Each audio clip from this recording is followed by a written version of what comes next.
Hi, welcome to Monterey's Cooking. I'm John Pisto, and let me introduce you to my friend Bill Rice. Hey, Bill, John. Welcome to Monterey. Welcome to my house. Great place to be. I'm so happy to have you here.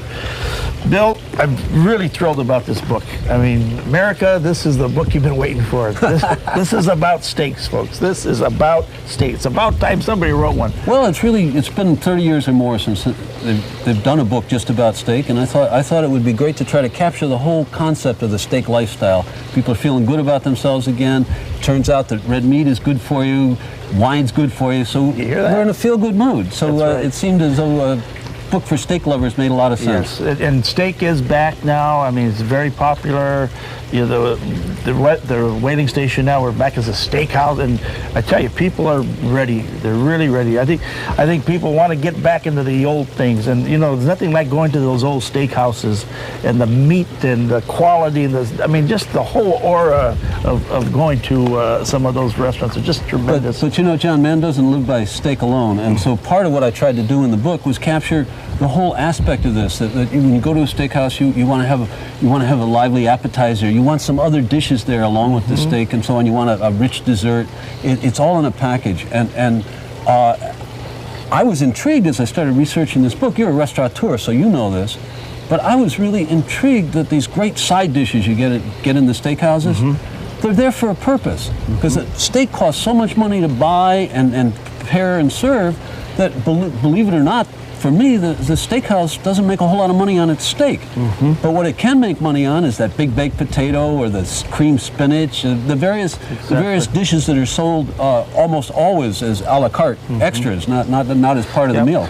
I should mention that, you know, those steaks taste so good in restaurants because, you know, like us, we are using only prime beef, right. and there's not much prime around. There's 1 to 2% of all the cattle of the cattle supply, and that's prime. Yeah.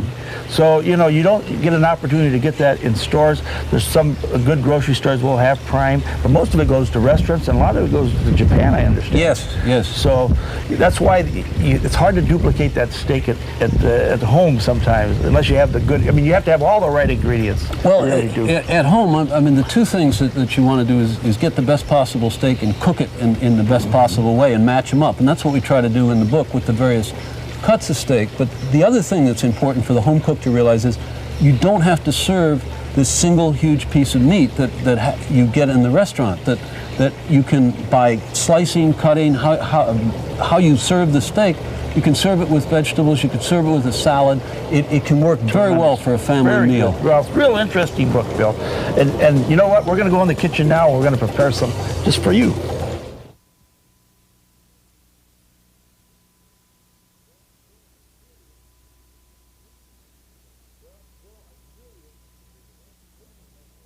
Well, Bill, I'm really anxious to do this. This is you know, this is not work for me. This is fun. So I get excited. I'm learning a new. We're going to start you off fairly easy here, John. Okay, now, folks, this is called the flank steak, and it looks like a flank steak. It comes from the flank, in fact, of the animal. They're only 2 to a cow. 2 to a cow. This looks like a right-hand side.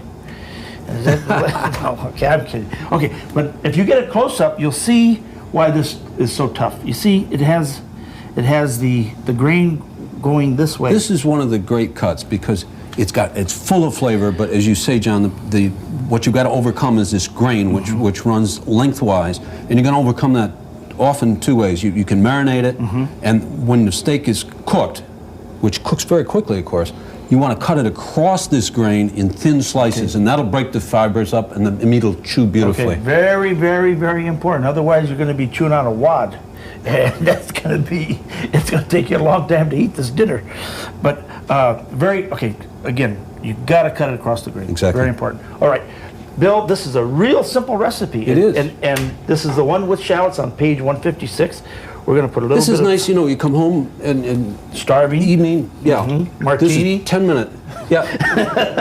Get the martini going, get the wine going, have the salad. You know, now you can buy the packaged salad. I mean, this is going to be... Using the oil like this helps seal in the juices, and of course it helps the meat from sticking. Okay, we put a little salt. Okay, this is going to be real fast. Little pepper. Little pepper. Little pepper. How's that? That looks... Looks great, Jen. It's a little sensational seasoning. Well, not this time. Okay, throw it on your grill. That's it. That's it. Okay, while that's cooking. In fact, you want to let it sit there because it'll tear if you try to pull it away too soon. Make sure your grill's hot. Okay, now we're going to make the sauce. Simple. Get my pan hot. Flank steak has so much flavor, you don't have to do the complicated sauces you do with some of the tender cuts that don't have as much flavor. So in this case, we're gonna take shallot and essentially just cook it and get that wonderful sweet onion flavor that the shallot has, and combine it with the meat. And that's all we need to do. Now shallots come to you either cleaned. I don't know if you get them cleaned on the East Coast, but they're the little kind of round onion. They have. I say in the book, there's nothing worse than trying to peel a shallot. Yeah, just the skin sticks to it. This is a great boon to have this come. Well, California, you know, I've got to give the guys credit here, especially in Salinas. You know, they've come out with clean spinach now. You remember the restaurants cleaning boxes of spinach, the dirt falling. I tell you, it used to be a biggest pain, and now we got clean spinach, clean shallots, garlic. Are you guys getting this on the East Coast? Yeah. Okay. Okay, olive oil. And we're using good extra virgin. Put it in there. Now we went and got some nice fresh herbs. I got some oregano in the garden. We just pull that. We'll pull that. Oh, that's pretty. Isn't that nice? Now I don't usually follow recipes, so if I'm not doing it right, let me know. Well, no, that's the whole point. A recipe's a guide. You should never just be slavishly tied to the recipe. Good. So can I add some garlic to it? On the East Coast, we do it without garlic, Jack. You know what they say, when in Rome. Or when in Monterey. Yeah. Okay, we're going to put a little garlic, only because it's a force of habit with me, and I got to have my garlic. Okay, now this is real interesting. Other cuts of meat will do the same thing. As they cook, they start to swell up. Yes. And it sears, the thing is pulled in on itself, the fibers, it's tightening up. So what's happening is it's actually tightening up, and there's a reaction going on with this. It's almost puffing up. Exactly. Okay, and now it's probably ready to turn over. Okay. And boy, look at that. Isn't that nice? The grill lines on there and so on. It looks perfect. Looks real good. Okay, we want to now the book says to just brown this a little bit. I'm going to put a little bit more shallot in there. Sure. We got a hungry crew here, I think. And my guys like meat, huh, boys? Yes, sir. Growl, growl. Okay. You know, one of the beauties of this steak too, John, it's all meat. So when you've got it cooked and you slice it, this is a flexible thing. You can by slicing it thinner and thinner, you can serve more and more people. Well, and this meat is great too, just to garnish a salad. You can make a salad, put a couple of strips of meat on top, and you've got a nice main course that's and it's great leftover in sandwiches. It's versatile. That's what it is. Well, let's put a little bit more oil. Yeah, just here. a little. Now you're supposed to brown this a bit. Oh, I've got some nice thyme. That's beautiful. We'll put that. Yeah, the idea is a mixture of herbs in here. You can use dried herbs in winter if you haven't got access to the fresh. We're going to put parsley. I know you have rosemary. We'll put a little parsley. And it says just brown it. Then we're going to add some vermouth. You calls for vermouth or white wine. So yeah, vermouth has got herbal flavors of its own. So in small quantity, it's fine. Sometimes it's a bit much when you use a cup or two, but in this case, it would add flavor. Good. We're going to use. Can I put the wine in now? Sure. Okay. And what will happen, of course, is in the course of the cooking, the alcohol cooks off in the wine, and you've just got that nice grapey flavor left. Combines very well with the shallot. Okay. And what we want to do is reduce this so it actually makes a sauce. So I'm lucky enough to have this nice restaurant range here that really puts out some heat. So when we reduce real quick around here. That's cooking pretty good, huh? Yeah. This flank steak, you don't want to cook this all the way through, even if you like your meat medium. It's so thin, it'll keep cooking when it comes off.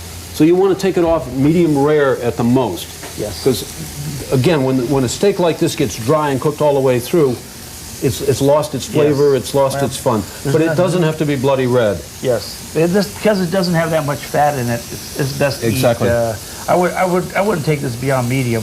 Exactly. No. Even medium rare. And if you take it off at medium rare, it's going to cook a little bit more anyway, so you'll just have a nice faint pink line there. Good.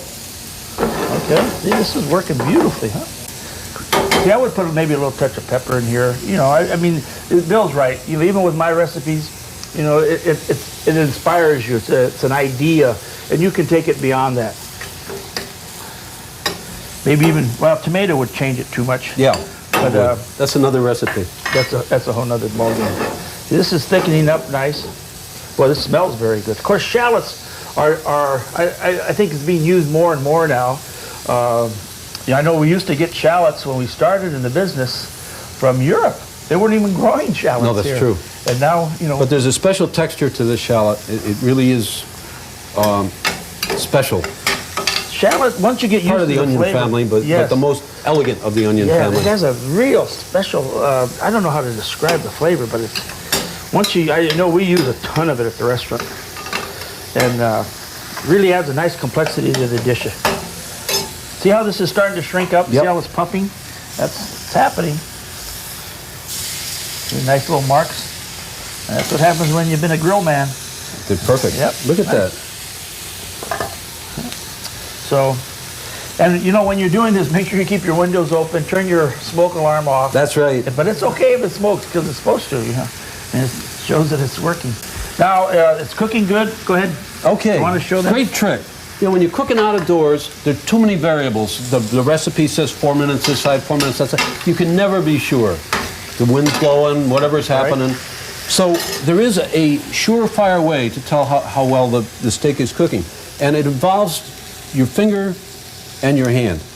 And what you want to do is just loosely hold your hand out, John. Okay. Take this finger and push.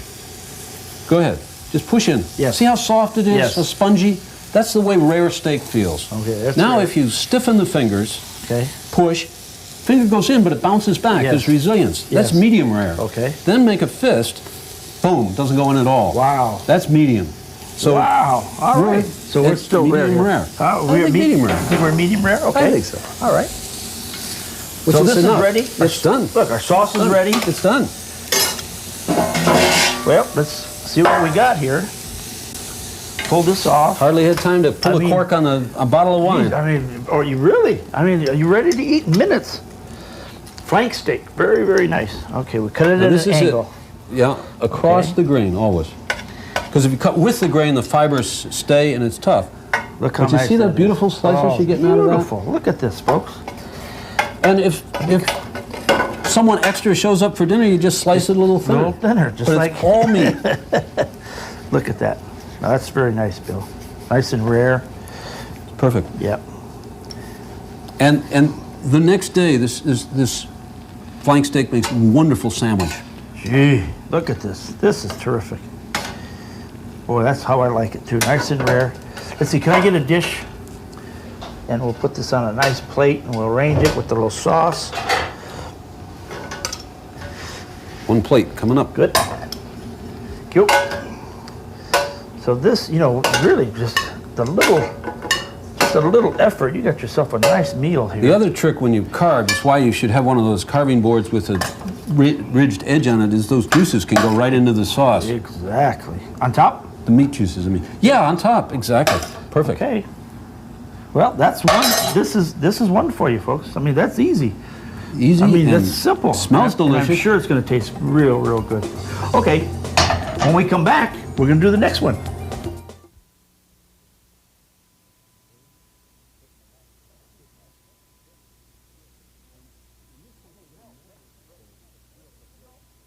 Okay, Bill, next recipe looks real good. You know, you like anchovies, right? I love anchovies. Why is there such resistance with anchovies? You know, that just bothers me. I wish I knew. You know, because it's such a great condiment. You know, and it used properly, or I mean, what's a Caesar salad without anchovies? I mean, it's terrible. I mean, and over the years, anchovy paste is in so many famous French recipes. And you know, you got to try more anchovies and try it. If you don't like it once, try it again. But we're gonna make a real fast, marinade for the steak, and it's with anchovies. So, anchovy lovers, this is going to be for you. The inspiration on this recipe is Provence in France, in the south of France. So we're taking the meat, our flank steak, and we're going to use red pepper, eggplant, maybe some more peppers, garlic. Ooh, okay, now I know that pleases you, Jen, but we're talking. all these flavors and colors of Provence can come together in something that this is terrific for a family or for casual entertaining. People dropping by, you don't want to do anything too fancy. Wow. This is perfect. Well, I can tell you already, this is going to taste delicious. Okay, I'm putting a lot of garlic in there. And in this case, we're going to marinate the steak, but the marinade isn't a deep liquid that's going to sit in for a long time. It's really almost a paste that's rubbed over the steak. Then we're going to put some lemon juice and this is Italian strainer. What do you think? You're quick, man. So this is just, we add a little mustard to this, a little bit more olive oil. We could do vegetables in this. On the right track. Yeah, sure. That's one of my favorite things. Or spread it on toast. Yeah. Oh boy. Okay, that looks like it's pretty good there.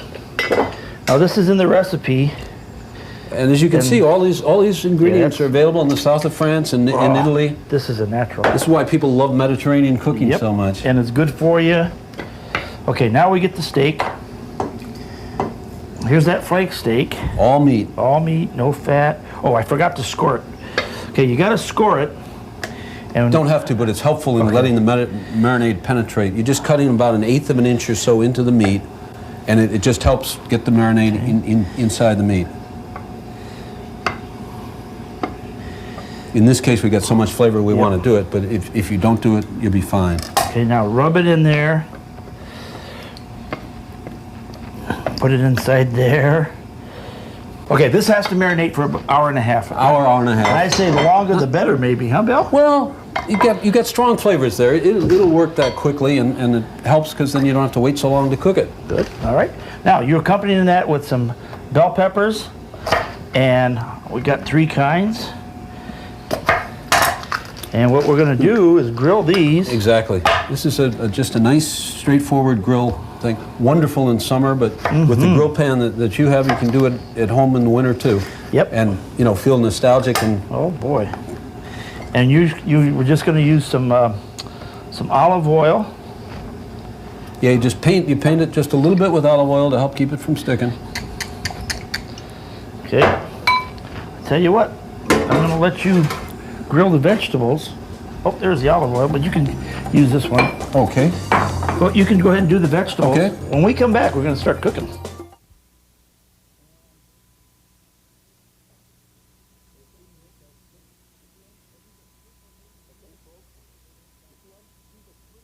Okay, folks. You see the slits I made in here? I'm forcing it inside there. Okay. Now you got your grill real hot. And be real careful when you put that down. And like I said, you got to keep your... Boy, you feel that explosion of flavor? Boy. It smells immediately. You get the garlic. Be real careful when you put this down with that oil. It's going to have a little flame, but that's okay. It'll stop in a minute. Boy, what a smell. Isn't that great? God, that is delicious. Gee. You want to have a little snack while you're cooking, or else you're going to take it off the grill too fast. Yeah, maybe it's time for a martini. No, we're in Provence. That's right. We'll have a little Rhone wine. Or pastis. Pastis. Oh, perfect. I just happen to have some. Okay, this is going. Now, I tell you, this is another really, if you marinate this, give it to, this comes together real quick. Yes. Bill, what do you think? 4 or 5 minutes per side, huh? That's it. Okay. It's that quick. All right, I think it's cooked, huh? I think you got it, John. Good. Looks perfect. Okay, we'll take it to our cutting board. And remember, folks, you got to cut this one across the grain, otherwise you're going to end up with shoe leather. Oh, this cooked. That's wow. nice. Just Look in at there. that, perfect. Just medium. Getting a little bit of the wine. Perfect. Look at that. That's amazing. And see, by the thickness of the cut, you can adjust and make more or less pieces depending on how many people you have. You could feed a lot of people, of course. It's all meat. With the crew we got here, this is Not gonna last very long, huh? It's gonna be quick. Okay, look at, you're right though, you know, Bill, there's a lot of meat to this. There's no waste at all. No waste at all. And it's full of flavor. Yeah, this is good cuts. Okay, you know what I'm going to do? You're going to put a little bit of the marinade on top, aren't you? We save some of that, because that nice anchovy. Oh, it looks gorgeous. Yep, we'll do that. That's going to, the anchovy, the garlic. And look at this eggplant. We're going to set it just right around. Like this. That's cooked. That's fast. Nice grill marks. Yeah, see how pretty it is? Absolutely simple. And the one thing you want to finish it off, combine it with, is have a nice bottle of Rhone wine to go with this. Would be absolutely fantastic. So folks, there you have it. We got 2 dishes. We were going to do more, but we only had time for 2. Flank steak, very, very versatile. Versatile. Simple. Full of flavor. Well, this is pretty moderate, I'd say now, huh? No, but the meat flavor is good because you see it offsets. You can take the strong flavor in the anchovy and the garlic. Price-wise, what are we talking about? Price-wise, moderate now. Moderate, yeah. Okay. It's not a steal anymore. It's not a bargain, but it's worth it. It's worth it. Okay, folks, and try this one. You'll enjoy it. And don't forget to get the book.